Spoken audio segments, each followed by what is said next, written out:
इसमें third question है उड्डयन काल क्या है। उड्डयन काल क्या है। क्वेश्चन नंबर 4 हल करा चुका हूँ और ये क्वेश्चन नंबर 3 उड्डयन काल क्या है तथा प्रक्षेप पथ का समीकरण ज्ञात करो।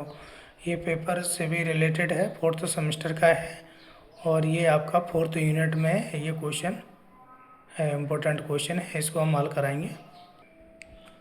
यहाँ से समझेंगे उड्डयन काल। उड्डयन काल क्या होता है कि यहाँ से जीरो से लेकर के और ये हमारा यहाँ से यहाँ तक पहुँचने में जो यानी हम कह सकते हैं टाइम ऑफ फ्लाइट, मतलब जितनी देर कोई भी पिंड हवा में रहे वो हमारा उड्डयन काल कहलाता है।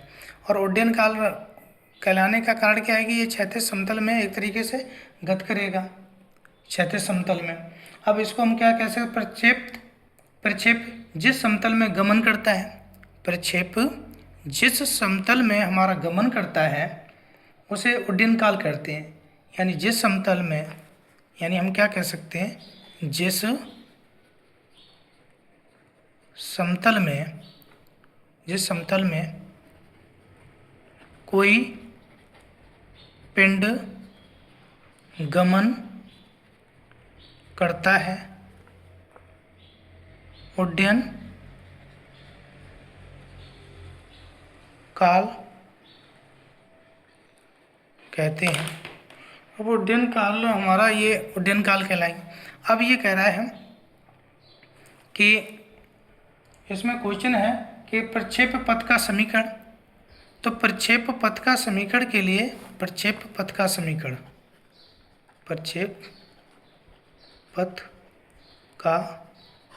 समीकरण निकालेंगे।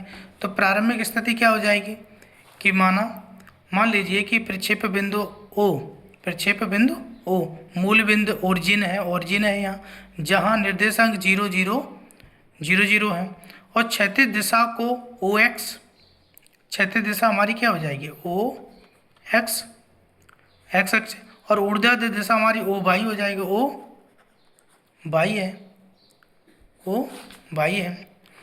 तो OY है माना है, तो कण को U वेग से और क्षैतिज से अल्फा कोण पर फेंका जाता है, क्षैतिज से अल्फा कोण पर फेंका जाता है U वेग से फेंका जाता है।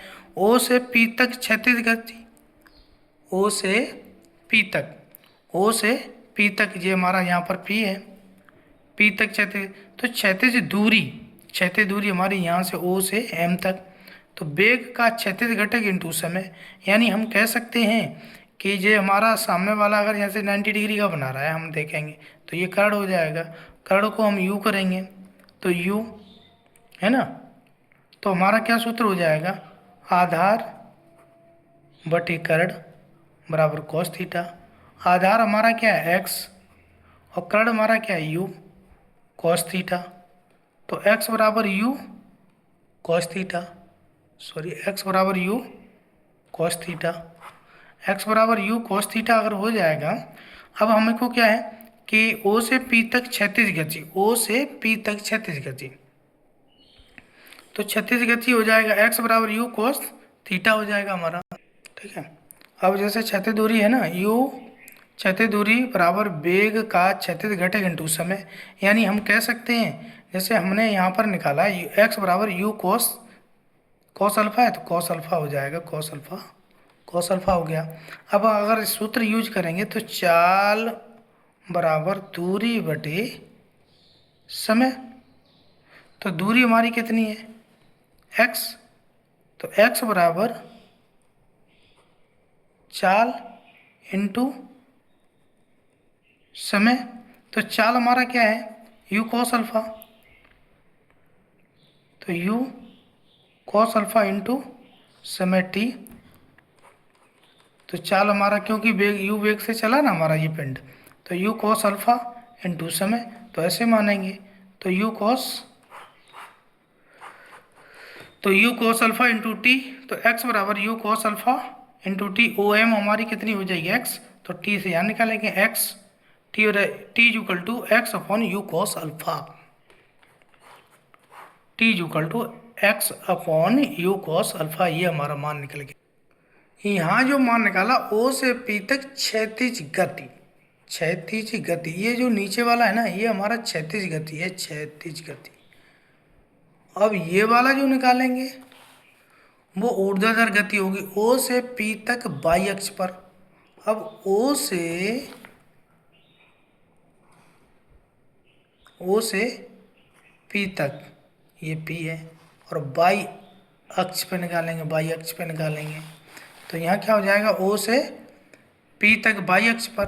तो न्यूटन गति के द्वितीय नियम से, तो द्वितीय नियम क्या हो जाएगा, एस बराबर U T half F T हो जाएगा। किसी भी पिंड को जब ऊपर फेंकते हैं तो माइनस चिन्ह लगता है, तो माइनस हो जाएगा। तो एस हमारा क्या है, गति के द्वितीय नियम बाई अक्ष पे जा रहा है तो बाई हो जाएगा हमारा। तो you sine alpha into t minus 1/2 g t square. तो ऐसे तुम्हारा हो तो भाई ऊर्ध्वाधर है, यू तुम्हारा यू साइन अल्फा है, प्रारंभिक ऊर्ध्वाधर गति हो जाएगी, एफ है माइनस जी हो जाएगा, क्योंकि ऋणात्मक है, गुरुत्वीय त्वरण जब ऊपर पिंड फेंकते हैं तो हमारा जी ऋणात्मक हो जाएगा, और जी हमारा ऋणात्मक हो जाएगा। इसलिए हम क्या करेंगे कि y equal to u sine alpha into t minus 1/2 g t square हो जाएगा।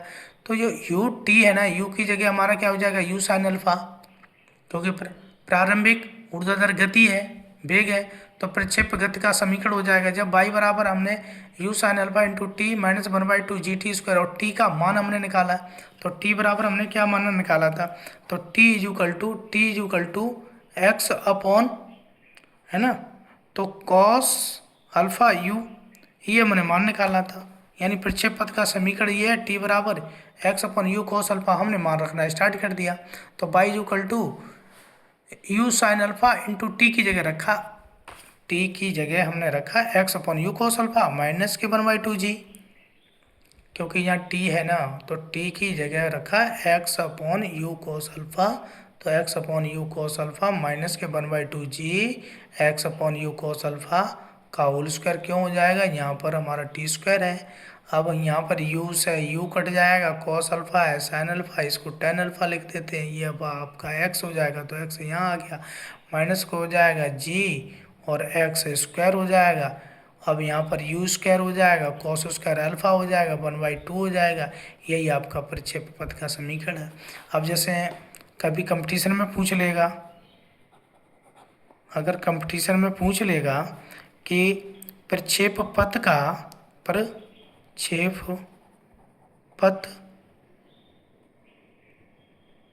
का वक्र कैसा बनता है, तो परवलयकार बनता है, परवलयकार बनता है, ठीक है।